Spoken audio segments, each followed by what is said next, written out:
हम कितने समृद्ध हैं, हम कितने अमीर लोग हैं, हम कितने आनंदित लोग हैं, वो भी करेंगे।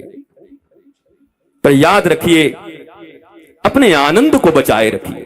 शांति की कीमत पर अरबों रुपए मिले तो पांव से ठोकर मार देना। शांति चाहिए, आनंद चाहिए, घर में प्रेम चाहिए। आखिर इतना कमाते क्यों हैं, इतना परिश्रम क्यों करते हैं? कहते हैं आराम से रहेंगे इसके लिए। भगवान श्री कृष्ण पढ़ नहीं रहे थे, यशोदा ने कहा पढ़ता नहीं है। बोला माई पढ़वे थे का होवे वो? बोला पढ़वे थे तो आगे बढ़ जाएगो। बोला आगे बढ़वे थे का होएगो? बोला तो ज्ञान हो जाएगो। बोला ज्ञान होवे तो कहा होएगो? बोला ज्ञान है जाएगो तो तुम्हें परमानंद मिल जाएगो। बोला परमानंद मिलवे थे कहा होवेगो? भाई तो आनंद मिलेगो। बोला तो हम पहले ही से आनंद में हैं, तो पढ़वे को क्या जरूरत है? वो मैया ने कहा इसको पढ़ाएगा कौन? नहीं पढ़े 11 साल तक भगवान। वो तो देवकी के पास गए मथुरा में, तब भेजी पढ़ने के लिए। माता यशोदा का तो बुद्धि घुमा देते थे ठाकुर जी। बोला पढ़ने से क्या होगा? बोला आनंद मिलेगा। हम तो वही आनंद में हैं, हम कहां से पढ़े फिर? तो हमारे लोग ऐसे हैं, देखो अक्षर सीख जाओ, पढ़ाई कर लो, अच्छे नंबर ले आओ, पर यही जिंदगी नहीं है। इस पूरे दुनिया में 90% अमेरिकन मेंटल डिसऑर्डर्स के शिकार हैं। 88% पूरी दुनिया में लोग मेंटल डिसऑर्डर्स के शिकार हैं। एंड 74% इंडियंस एंड भारतीय भी मेंटल डिसऑर्डर्स के शिकार हैं। 100 में से 74 का मामला साफ हो चुका है भारत में, 26 बचे हैं। और मैं बेरमो में वही 26 खोजने आया हूं। बाकी 74 के बारे में तो मुझे पता है कैसे तनाव है जिनकी जिंदगी में। ये मेरा नहीं है, आरटीआई डालो और निकालो। मैंने एक फिल्म बहुत पहले देखी थी मेरी मां के साथ, नया दौर, मेरी मां ने मुझे दिखाया था। उसमें दिलीप कुमार था। एक वक्त था जब यूसुफ खान को भी दिलीप कुमार बनना पड़ता था। वो भारत है, ये दिलीप कुमार के नाम से हिट हुए। वो नया दौर पिक्चर में वो टांगे चलाते हैं, फिर एक मोटर आता है। 1 घंटे की यात्रा को कहते हैं 5 घंटे की यात्रा को 1 घंटे में करा देंगे। प्रचार होता है, मोटर आ गया, यंत्र आ गया, अब आराम मिलेगा, अब समय बचेगा। धीरे धीरे धीरे धीरे धीरे यंत्र बढ़ते गए, यंत्र बढ़ते गए, यंत्र बढ़ते गए। 1-1 मिनट में बिजली के बटन दबाओ, रोटी बनाओ, कुकर से ये करो। अब तो खिलाने मुंह में ढकेल भी दे रहा है, ऐसा मशीन मिला है, बना करके ऐसे ढकेल दे रहा मुंह में।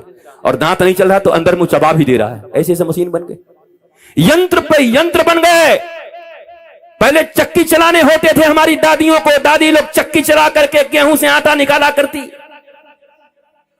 हमारा सुंदर चावल धान को कूट करके खुद ताजा ताजा निकालती और बनाती, पोहा बनाती, सारे चीज दिन भर अपने परिश्रम से करती। 90 साल तक मेरी दादी सुपारी काट के सुपारी को कट कट काट देती थी दांतों से। यहां तो 25-30 साल के बाद दांत, नकली दांत लग जा रहे हैं। हमारा एक आदमी था, महाराज रात में उसके साथ सोए थे स्टूडेंट लाइफ में। हमको क्या पता था, जवान लगता था, रात में दांत खोल दिया, अपना निकाल दिया। अचानक देखा तो मैं डर गया, तो कौन है? अरे बोला हम है सुनील। तू इतना बुढ़ा कैसे? बोला दांत निकाल कर। मैं तो तेरे को नकली दांत? बोला नकली दांत। महाराज बीभत्स लग रहा था, ऐसा नकली दांत लग गए। दांत तो लग जाएंगे, आंत कहां से लगवाओ? दांत तो लग जाएंगे, आंत कहां से लाओगे बचाने का? अमिताभ बच्चन नहीं लगवा पाए दूसरा आंत कुली के बाद। तो मिस्टर बच्चन साहब भी अद्भुत आदमी है। उनको डॉक्टर ने कहा कि एक घूंट भी अगर कभी कोल्ड ड्रिंक्स पी जाओगे तो जीना मुश्किल होगा। पर सारी दुनिया के सामने आकर के पेप्सी का प्रचार करके चले गए। कैसे रोल मॉडल हैं, कैसे सुपरस्टार हैं। कभी कभी प्रश्न उठता है जीवन में, जब आपको पता है कि ये स्वास्थ्य के लिए अच्छा नहीं, तो क्या सिर्फ करोड़ 2 करोड़ के कारण अपने प्यारे भारतवासियों को कुछ भी प्रचार करके बता दोगे? अपने भारत के बच्चों को कुछ भी दे दोगे? ये कैसे रोल मॉडल, ये कैसे हीरो है? पर ये प्रचार तंत्र ने सच्चे गुरुओं को, माता पिता को और संतों को और ज्ञानियों को कूड़े के भाव में पीछे छोड़ दिया, इनको पाखंडी बता दिया। और ये जो कैमरे और लाइट पे चमक रहे हैं, जो प्रधानमंत्री का नाम पूछने के बाद पृथ्वीराज चौहान बता रहे हैं, आलिया भट्ट वो हीरो हीरोइन है। पर वही अमिताभ बच्चन बेचारा अच्छा आदमी भी अच्छी बात कहता है, कभी कभी बड़ी ज्ञान की बात कहता है। अग्निपथ एक पिक्चर थी, उसमें कहता है, हे अन्ना ये फोन भी अजीब चीज है, आदमी बोलता कुछ है। हाँ बेटा, बाबा ही हैं, तुम्हारे बाबा हैं, आओ इधर से, आओ आओ इधर आओ, भारत के सबसे श्रेष्ठ बाबा हैं, आओ इधर, तुमको पढ़ाऊंगा अभी पूरा बिठा के, आओ। मूर्ख यहां भी हैं दो चार हम सोचे बेरमो में नहीं है, हम मिल ही जाते हैं हर जगह, क्या करें महाराज, हर जगह। अच्छा, आज बाबा ने कीर्तन भी खूब किया उधर, कहां कीर्तन चल रही है, खूब बढ़िया, बाबा ने जमा दिया है कि अच्छा उधर कथा चलेगा, इधर कीर्तन चलेगा। हीरो नहीं, मत रोको मत रोको मत रोको, कल कल कल कल बता देना, कल उनको एक शास्त्र देंगे, उनको जाके दे देना बस एक शास्त्र देंगे, उनको बोलना कि बाबा जी भेजे, इसको पढ़ लो ठीक हो जाएगा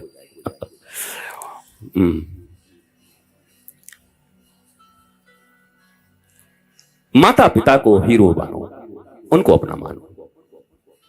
आज अच्छा नहीं लगता होगा, पर इतनी पक्की बात है कि बोरे में भरने से और सूटकेस में भरने से बच जाओगी मेरी बेटियों, अगर मम्मी पापा की हर बात मान के चलो, गुरु की बात मान के चलो, तो जीवन सुरक्षित रहेगा। उनसे अपना कौन होगा? आपको कभी कभी शंका हो जाता है कि मेरी मां मुझे प्यार नहीं करती, पिता नहीं करते। मेरे प्यारे बच्चों, आपको मैं बड़े प्यार से कहता हूं और पूर्ण विश्वास से कहता हूं, और इतने 51 साल के अनुभव और इतने शास्त्र पढ़ने और सारी दुनिया देखने के बाद बोलता हूं, और फिर गौरव से कहता हूं, दुनिया के सबसे बेस्ट फ्रेंड माता और पिता हैं। मम्मी पापा से बढ़िया मित्र कोई हो ही नहीं सकता। उनसे सब शेयर किया करो, सब और आप सब भी दिन रात डांटा मत करो, हड़काओगे तो फिर वो बोलेंगे नहीं। मित्र बन के रहा करो बच्चों के, उनको कह दो तो फेल भी हो जाए तो दौड़ के आना, तेरी मां का आंचल तेरे लिए सदा इंतजार करता रहता, फिर अगली बार पास कर जाएंगे, चिंता मत कर, आजा। डराओ मत बच्चों को, बच्चों को अपना बनाओ। जब आप दोनों में एकता होगी, आप दोनों में अपनत्व होगा, तो बाहरियों की जरूरत नहीं पड़ेगी। और याद रखना, मंथरा को पहचानने का सबसे अच्छा उपाय है, जब तुम्हारे और तुम्हारे परिवार के विषय में कोई बाहरी व्यक्ति तुमको समझाने लगे, तो समझ लेना कि राम के घर में मंथरा का अवतार हो चुका है और अब इस घर में भी आग लगने वाला है। बिल्कुल मत सुनना, तुम और तुम्हारे घर में, तुम्हारे परिवार काफी हैं अपनी समस्याओं को सुलझाने के लिए, पर कोई आकर उनसे भी अपना बनने लगे तो समझ लेना मामला खराब हो रहा है। अब मंथरा प्रवेश कर गई है, अब कैकेयी को मिलाकर तुम्हारे घर में राम को भी तबाह कर दिया जाएगा, दशरथ को भी तबाह कर दिया जाएगा, भरत जैसे संत को भी तकलीफ हो जाएगी। और मिला क्या बताओ, उस कैकेयी को मिला भी क्या बेचारी को? अपना बेटा ही मां कहने को राजी नहीं है।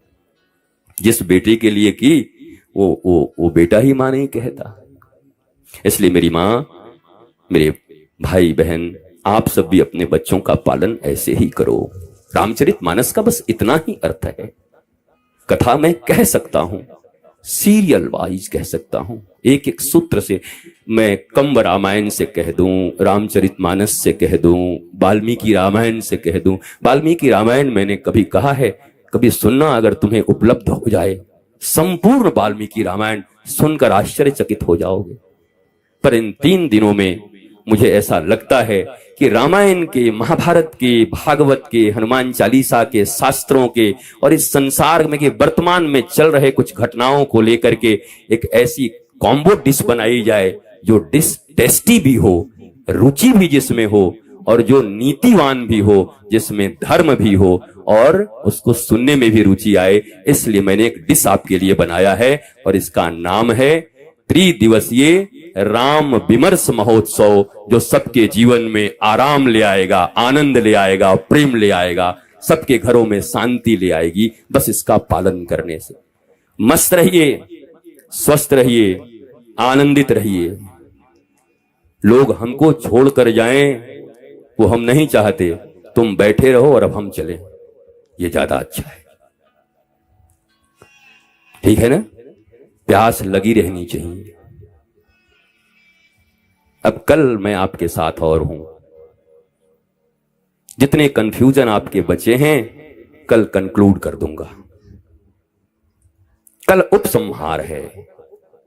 कथा के नियम के अनुसार विश्रामो दिवस में कथा श्रवण से उसका कंक्लूजन मिलता है। फल कल मिलेगा कि हां क्या मैंने कहा। मैं आप सबसे निवेदन करूंगा, बैठ जाइए, बस 5 मिनट आरती करके तब जाइएगा। हम सोचे अभी चले जाएं, अभी भी तुमको हड़बड़ी हो गई। कहां जाओगे? बेरमो में बंबई है, सी बीच में जाओगे, जुहू बीच में। कल तुम्हें बहुत प्यारी बातें सुनाऊंगा और मुझे पक्का भरोसा है कि आपके हृदय में उतर जाएगी। और कल जब आप यहां से उठें तो बड़े शांत, आनंदित, आह्लादित, बस मानते रहना इन बातों को, कुछ कुछ सूत्रों को। सब मत मानना, दवाई दुकान की तरह सब मत मानना, पूरी दवाई मत खाना। तुम्हारे लायक जो होगा वो ले लेना, कोई एक सूत्र इसमें से उठा लेना और जीवन आनंदित हो जाएगा। कहीं किसी के बीच में कोई अहंकार हो ना तो तोड़ दो, अब समय हो गया। एक दिन समाप्त हो जाओगे, मर जाओगे, फिर बड़ा अफसोस होगा। जिंदा जो रहते हैं ना, माँ बाप को जीते जी जो नहीं मान पाते ना, मैं एक बात आपको बताता हूं। रामचरितमानस में अगर जामवंत जैसे बुजुर्ग घर में न रहते तो हनुमान जैसे बलवान भी कुछ नहीं कर पाते। हो तो जामवंत जैसे बुजुर्ग ने आशीर्वाद दिया, तब जाकर के हनुमान जी ने काम हो किया, राम काज। इनकी छाया बरगद की छाया है मेरे प्यारे बच्चों। जब नहीं होते तब हृदय में बड़ी हुक उठती है। मां जब नहीं होती ना और पिता नहीं होते तो बहुत हुक उठती है। इस दर्द को तो वही समझते हैं जब वो छाया उठ जाती है उनके ऊपर से।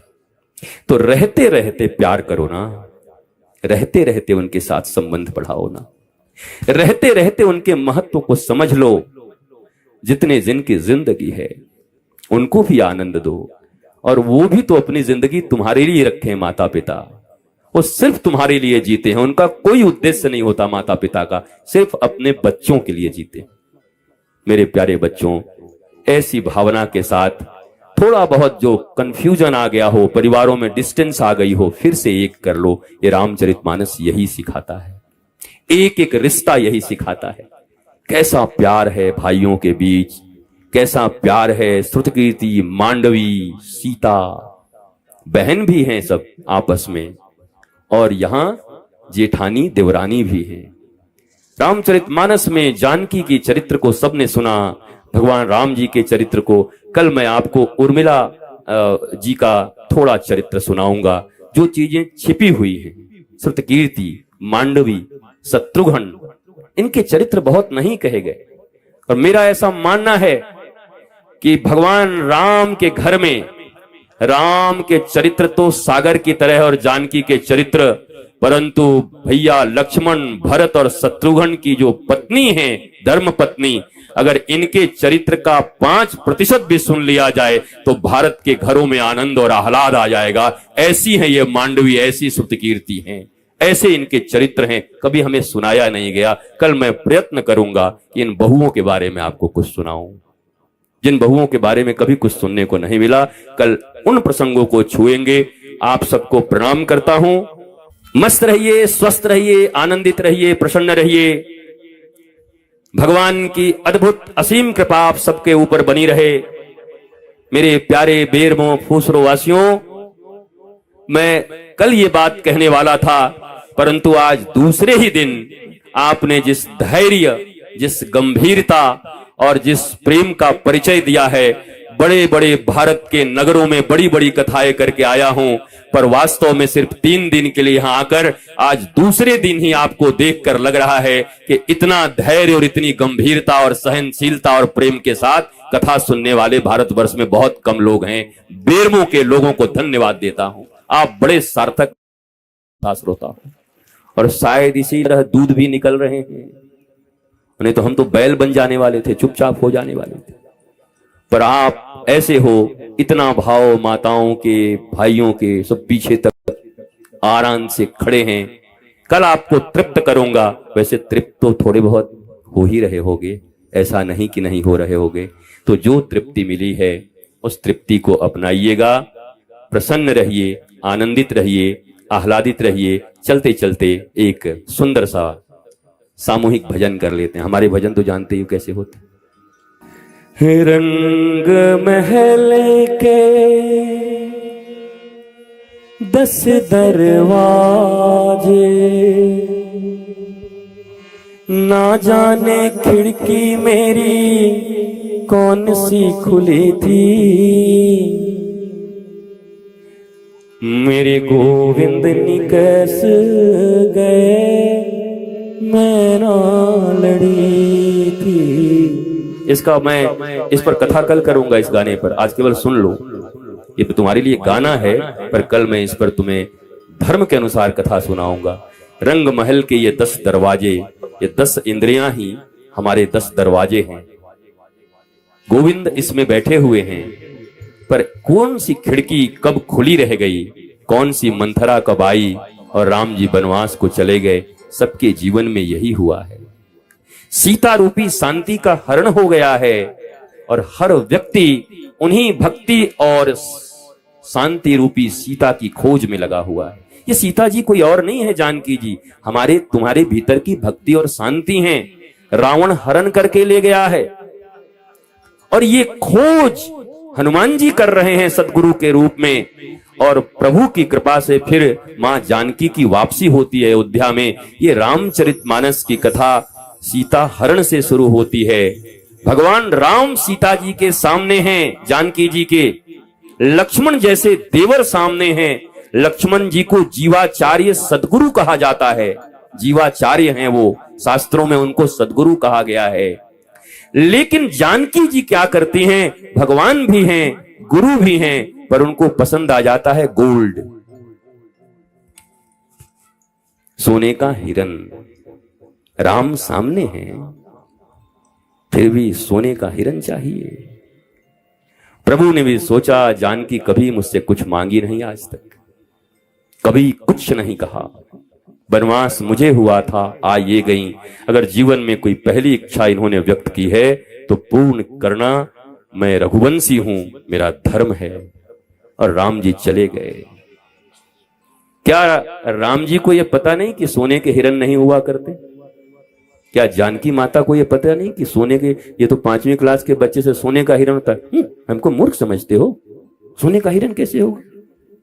वो बच्चा भी बता देगा, ये तो जगदम्बा हैं, ये स्वयं साक्षात परमपिता परमेश्वर हैं। पर ये कथा सिर्फ ये बता रही है कि हमारे भी जीवन से कैसे जानकी का हरण होता है। जब सामने पड़े सच्चिदानंद घन परमानंद परमात्मा को छोड़कर धन की ओर दृष्टि जाती है, स्वर्ण की ओर दृष्टि जाती है। परमात्मा चले गए और उस धोखेबाज ने धोखा किया। हा राम, हा लक्ष्मण कह के चिल्लाया। माता जानकी ने लक्ष्मण को कहा, जाओ, लगता है रघुकुल शिरोमणि राम के ऊपर खतरा है, हमला हुआ है, जाओ उनको बचाओ। जीवाचार्य सदगुरु लक्ष्मण जी कहते हैं, वो संपूर्ण जगत के पालक हैं, परमात्मा है, उनके ऊपर क्या खतरा होगा? भाभी मां आप बैठ जाइए, वो आ जाएंगे। परंतु लिखा है वाल्मीकि रामायण में, जानकी जी ने बड़े कुछ कठोर शब्द कह दिए। अच्छा, अब मुझे पता चला तू साथ साथ क्यों आया है, तेरी दृष्टि ठीक नहीं है। जानकी जी ने कुछ कठोर शब्द बोले। लक्ष्मण जी की आंखों से आंसू आ गए। पहले सोने के लिए, धन के लिए परमात्मा का त्याग किया। परमात्मा ने जीवाचार्य सदगुरु के रूप में लक्ष्मण को छोड़ा कि मुझे तो ये सोने के कारण भेज रही हैं, सोने के पीछे, हे सदगुरु जरा रक्षा करना इस शांति की और भक्ति की। परंतु जब उनको भी कठोर शब्दों से चले जाओ, तुम्हारे नियत को मैं पहचान रही हूं, जाओ, जाकर के अपने भाई की रक्षा करो। लक्ष्मण जी रोते हुए गए। भाभी मां आप ऐसा कैसे कह रही हो? ये देखो स्क्रिप्टेड है सब, इसके डायरेक्टर भी राम जी हैं, हीरो भी राम जी हैं, प्रोड्यूसर भी राम जी हैं, और सारे कलाकार को चुनने वाले भी राम जी हैं। और ये फिल्म इसलिए बनाया है कि हम लोगों को कुछ समझ आ जाए, फिर प्रश्न मत करना राम जी ने ऐसा क्यों किया। अरे हमारे लिए बनाए हैं, तुम सुनो और बनो कि जीवन में अगर ऐसा हो तो क्या करना चाहिए, ऐसा करने से क्या विपदा आती है, ऐसा करने से क्या संपत्ति सुमति आती है और क्या करने से कुमति और विपत्ति आती है। इसलिए ये फिल्म बनाया है राम जी ने। नहीं तो राम जी को यहाँ आने का क्या जरूरत था। बोला रावण को मारने के लिए। रावण कौन था? उनका द्वारपाल था। कौन था रावण? जय और विजय था। उनके द्वारपाल तो थे नारायण के दोनों। तो द्वारपाल को ऐसा ही कह देता है चल लीला करके आ जा, वापस आ जा। द्वारपाल की कितनी हस्ती होती है बताओ। ये स्क्रिप्टेड फिल्म है, इसलिए इसमें टीका टिप्पणी मत किया करो। राम जी ने ऐसे किया, हनुमान जी ने ऐसे क्यों किया, सीता जी ने ऐसे क्यों किया। उन्होंने हम मानवों के लिए बनाया है। क्या करना उचित है, क्या करना अनुचित है, क्या करने से सुख प्राप्त होगा और क्या करने से आनंदित घर में भी विपत्ति आ जाएगी, ये सारा फिल्म ये रामचरितमानस बनाया गया है। इससे सीखना है और सीख कर एक एक चरित्रों को अपने भीतर में लाकर जीना है। केवल कथा सुनेंगे तो कुछ नहीं होगा, अपनाना पड़ेगा, बनना पड़ेगा, होना पड़ेगा। लक्ष्मण जी को भी भेज दिया। लक्ष्मण जी चले गए। अब रावण आया। आजकल भी लोग कहते हैं आजकल कलयुग है महाराज जी, बाबा लोग भी पाखंडी हो गए। तो त्रेता अवतार में क्या आतंकवादी आया था? बिन लादेन आया था। कौन आया था सीता जी का हरण करने? बोलो। जानकी जी का हरण करने कौन आया था? एक साथ बोलिए। इतना तो राम भी नहीं बोलते आप लोग जितना तेजी से रावण बोल रहे हैं। पर वो रावण किस भेष में आया था? बोलिए, जोर से बोलिए। तब इतना मुंह क्यों ऐंठते हैं आप लोग? कलयुग आ गया महाराज जी, बड़ा पाखंड बढ़ गया। तब भी तो साधु का ही रूप लेके आया था कि तब कोई और रूप लेके आया था? वो तो त्रेता ही था ना, अभी कलयुग तो था नहीं। ये सब युग में है, सभी युग में छल है, कपट है, प्रपंच है। सब युग में माया है, मोह है, अज्ञान है, तिरस्कार है। कोई कलयुग में नहीं है। कलयुग तो बड़ा अच्छा युग है। कलयुग में तो इस पृथ्वी पर चोरी होती है और सतयुग में तो पूरी पृथ्वी चुरा ले गया था हिरण्याक्ष। हिरण्याक्ष ने पूरी पृथ्वी चुरा ली थी। तब सूकरा अवतार लेके 12 अवतार लेके भगवान ने हिरण्याक्ष को मारकर पृथ्वी को जल से निकाल के रखा था। अभी तो दुकानों में चोरी हो रही है, पृथ्वी पर चोरी हो रही है, पर पृथ्वी कोई नहीं चुराया अभी तक। तो सतयुग अच्छा कि कलयुग अच्छा? बताओ। सबके पास बस दो ही बहाने होते हैं। जिनसे बात करो तो पहले कहेंगे, पहले सुनेंगे ऐसे नहीं, ऐसे ऐसे नहीं, महाराज जी ऐसे ऐसे। फिर में कलयुग है महाराज जी, तो दिमाग क्यों चाटा आधे घंटे तक? जब कलयुग जानता है तो मत बात कर। फिर और ज्यादा फिर बकबक करेंगे, फिर कहेंगे ऐसे करो। हम लोग गृहस्थी है महाराज जी। तो गृहस्थी होना पाप है? 98% बाबा आज तक जितने भी ऋषि हुए, महर्षि हुए, साधु हुए, संत हुए, सतयुग से लेकर के कलयुग तक सब गृहस्थी थे। 1-2% हम जैसे बंडे मुंडे मिलेंगे तुमको। 98 से 99% गर्ग, गौतम, सांडिल्य जो तुम्हारे गोत्र हैं, ये सब गृहस्थ हैं। इतने बड़े बड़े ऋषि हैं, वशिष्ठ, विश्वामित्र, ऋभु, अंगिरा, गालव, चैवन्य, कितने ऋषि का नाम लोगे? ये सब गृहस्थ हैं। पर देखो बेईमानी आज के लोगों की, जैसे ही कुछ धर्म पालन करने की बात आती है क्या कहते हैं? हम गृहस्थी है महाराज जी। तो गृहस्थी होना क्या पाप करने का लाइसेंस है? गृहस्थी होना क्या अधर्मी होने का लाइसेंस है? गृहस्थ और गृहांध कूपम में बड़ा अंतर होता है। हिरण्यकश्यपु ने पूछा, बेटे प्रहलाद तो स्कूल से क्या पढ़ के आया है? कहा महाराज पढ़े हो, हरि का भजन करो। बोला अच्छे, हम सदगृहस्थ हैं। बोला तुम गृहस्थ नहीं, गृहांध कूप में डूबे हुए हो। गृहस्थ होना अलग है और गृहांध कूप में डूबना अलग है। गृह के अंधे कुएं में डूबना मत। गृहस्थ तो बड़ा अच्छा शब्द है, गृह में स्थित होना। हमारा गृह कौन है? घर कौन है? असली घर कौन है? असली मकान कौन है? असली स्थान कौन है? यहां जहां जमीन लिए हो, यहां 70 साल तक रहोगे। बाकी समय कहां रहोगे? तो असली घर कौन सा है? तो वो गृहस्थ। ब्रह्मचारी कौन है? गृहस्थ होते हुए भी जिसका मन सदा ब्रह्म में, सत्य में, ज्ञान में, प्रेम में विचरण करते रहता है, उसको ब्रह्मचारी कहते हैं शास्त्र के अनुरूप। वो हम लोग तो ये मान लिए जो बंडा मुंडा होगा वही ब्रह्मचारी होगा। ऐसा नहीं होता। तुम गृहस्थी में हो, धर्म पत्नी के साथ हो, नाम क्या है उनका? धर्म पत्नी। विवाह भी होता है, नाम क्या है? भारत में क्या नाम दिया गया? वाइफ, बीवी, ये नाम है भारत में। भारत में क्या बताया गया महिलाओं को विवाह के बाद? धर्म पत्नी। पत्नी नहीं हो, धर्म पत्नी हो। धर्म पत्नी का अर्थ होता है जो स्वयं को और अपने पति को और अपने घर को धर्म से पतित नहीं होने देता, उसका नाम है धर्म पत्नी। जो अपने पति को कभी पतित ना होने दे, धर्म के मार्ग पर चला दे, उसको धर्म पत्नी कहते हैं। वाइफ नहीं हो तुम। Wife is the knife of life. वो नहीं हो तुम धर्म पत्नी हो। कभी पतित मत होने देना अपने पति का। और पति का अर्थ होता है पाति इति पति। अपने पत्नी के समस्त चीजों की रक्षा करते हुए उनके भीतर भी धर्म की स्थापना करें, उनका भी पतन न होने दें, सब तरह से उनको संतुष्ट रखते हुए धर्म मार्ग पर चलने की प्रेरणा दें, उनको पति कहते हैं। ये पति और पत्नी का परिभाषा है भारत में। यहां हस्बैंड और वाइफ नहीं है, यहां मियां और बीबी नहीं है, यहां है धर्म पत्नी और पति स्वामी। यहां नारायण और लक्ष्मी के रूप हैं वर और कन्या। यहां विवाह कोई इवेंट नहीं है, यहां विवाह एक यज्ञ है। यहां विवाह 16 संस्कारों में एक सबसे श्रेष्ठ संस्कार है हमारे धर्म में। यह अनुबंध एग्रीमेंट नहीं है।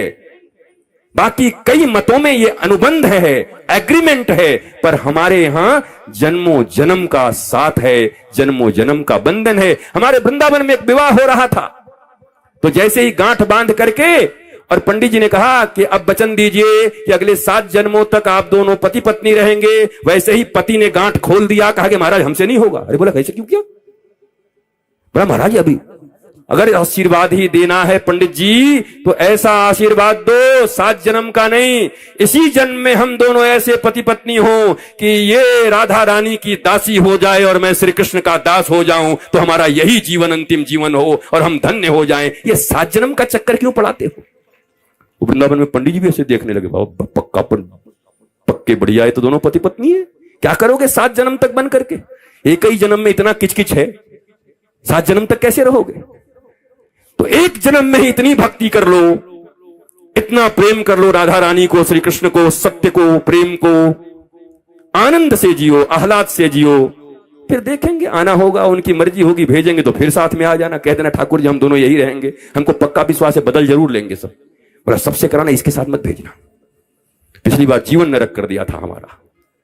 तो हमारे यहां सब कुछ संस्कार हैं, धर्म हैं, पर धीरे धीरे भारतीय फिल्मों और सीरियलों के चक्कर में इवेंट बनाते जा रहे हैं। शादी इवेंट, कथा इवेंट, मुंडन इवेंट, सब इवेंट हो गए।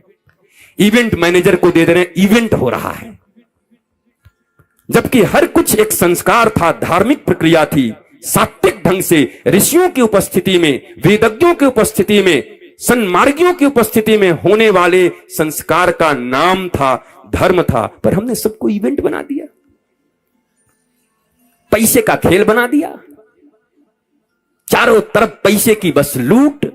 जो जिनके पास ज्यादा पैसे नहीं उनको लोभ दिया जाता है कि ऐसी बेटी की शादी करके दिखा। क्या करोगे ऐसे शादी करके?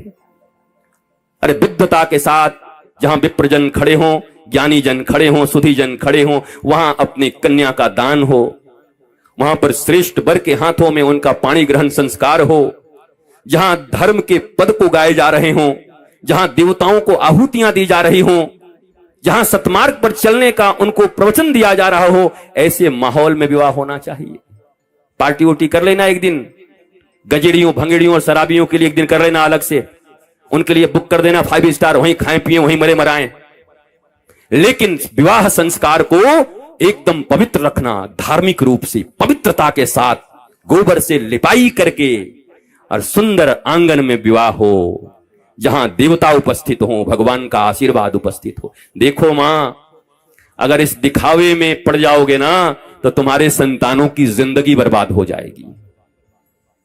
देवता का अपमान करके, गुरुओं का अपमान करके, सत्पुरुषों का अपमान करके, मंत्र का अपमान करके, धर्म का अपमान करके, अगर इन 2 कौड़ी के पैसों के बल पर तुम बड़ा बनना चाहते हो इस समाज में, तो याद रखना तुम्हारे बच्चे बच्ची जिनके विवाह कर रहे हो उनके जीवन में कभी शांति नहीं हो सकती। ये देवता की उपस्थिति में हो, ये पवित्रता में हो, ये शांति में हो। करोगे? नहीं करोगे। जब तुम्हारी भी बारी आएगी, विवाह रोज रोज थोड़ी होता है महाराज जी, एक बार धूम धड़ाका से हो ही जाए। धूम धड़ाका करो पर अगले दिन करो। मैं कह तो दिया, सब अलाउड कर दो, इतना खाएं पिए कि खत्म हो जाए 2-4 वहीं पर, कोई दिक्कत नहीं। लेकिन विवाह ऐसी जगह करो जहां पर मंत्रों का उच्चारण हो, जहां पवित्रता हो, जहां शांति हो। ऐसे हाथ जोड़िए, आंखें बंद करिए। अब प्यार से मैं जो बोलता हूं बोलिए, उसके बाद प्रस्थान। जिस देश में, जिस वेश में, परिवेश में रहो, राधा रमण, राधा रमण, राधा रमण कहो। जिस देश में, जिस वेश में, सब बोलिए, परिवेश में रहो, राधा रमण, राधा रमण, राधा रमण कहो। जिस नाम में, जिस काम में, जिस धाम में रहो, राधा रमण, राधा रमण, राधा रमण कहो।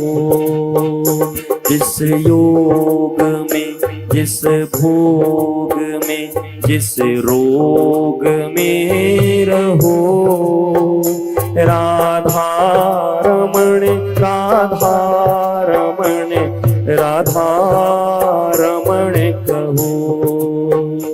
राधा रमण, राधा रमण, राधा रमण कहो। सीता रमण, सीता रमण, सीता रमण कहो। सीता रमण, सीता रमण, सीता रमण कहो। जिस देश में, जिस वेश में, परिवेश में रहो, राधा रमण, राधा रमण, राधा रमण कहो। राधा रमण, राधा रमण, राधा रमण कहो। राधा रमण, राधा रमण, राधा रमण कहो। सीता रमण, सीता रमण, सीता रमण कहो। सीता रमण, सीता रमण, सीता रमण कहो।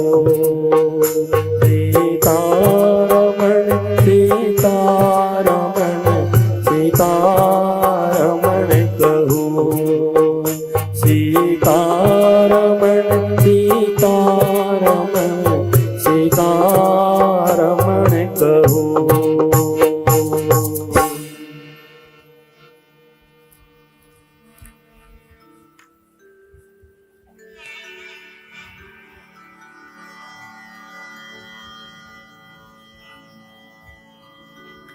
हर हर महादेव शंभू काशी विश्वनाथ गंगे। बजाओ टक टक टक टक टक टक टक टक।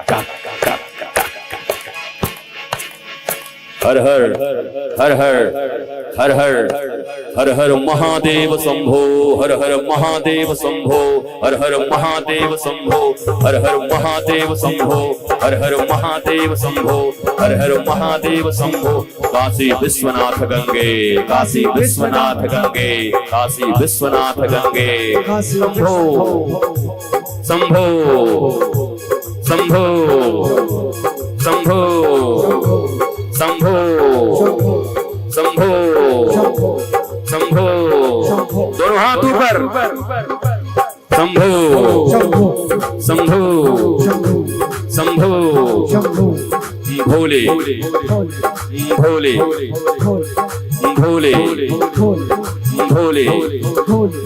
महादेव महादेव महादेव महादेव महादेव महादेव महादेव महादेव महादेव महादेव। शंभो शंभो शंभो शंभो। भोले भोले भोले भोले भोले भोले। हर हर महादेव शंभो, हर हर महादेव शंभो। काशी विश्वनाथ गंगे। हर हर महादेव शंभो, हर हर महादेव शंभो, हर हर महादेव शंभो, हर हर महादेव शंभो। काशी विश्वनाथ गंगे, काशी विश्वनाथ गंगे, काशी विश्वनाथ गंगे। गंगे गंगे गंगे गंगे गंगे गंगे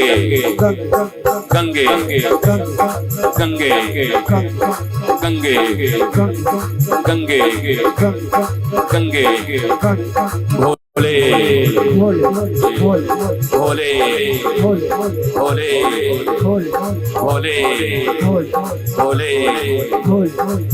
हर हर महादेव शंभो, हर हर महादेव शंभो, हर हर महादेव शंभो, हर हर महादेव शंभो, हर हर महादेव शंभो, हर हर महादेव शंभो। काशी विश्वनाथ गंगे, काशी विश्वनाथ गंगे, काशी विश्वनाथ गंगे। भोले भोले भोले भोले। महादेव महादेव महादेव महादेव।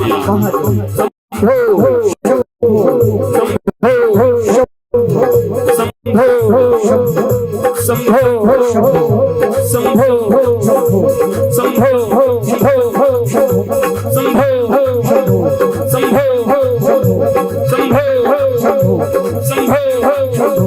शंभो शंभो शंभो भोले भोले भोले भोले भोले भोले महादेव।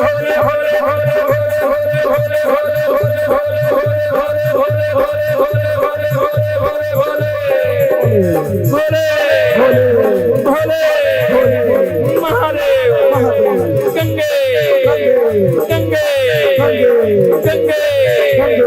शंभो शंभो शंभो शंभो शंभो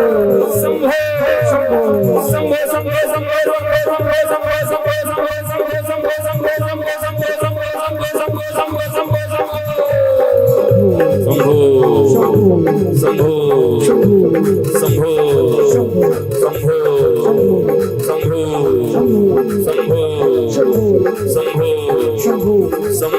शंभो शंभो शंभो शंभो शंभो शंभो शंभो शंभो शंभो शंभो शंभो शंभो। गंगे गंगे गंगे गंगे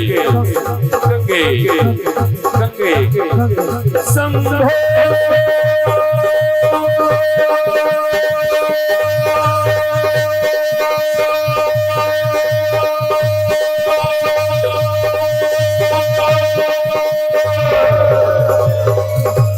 महादेव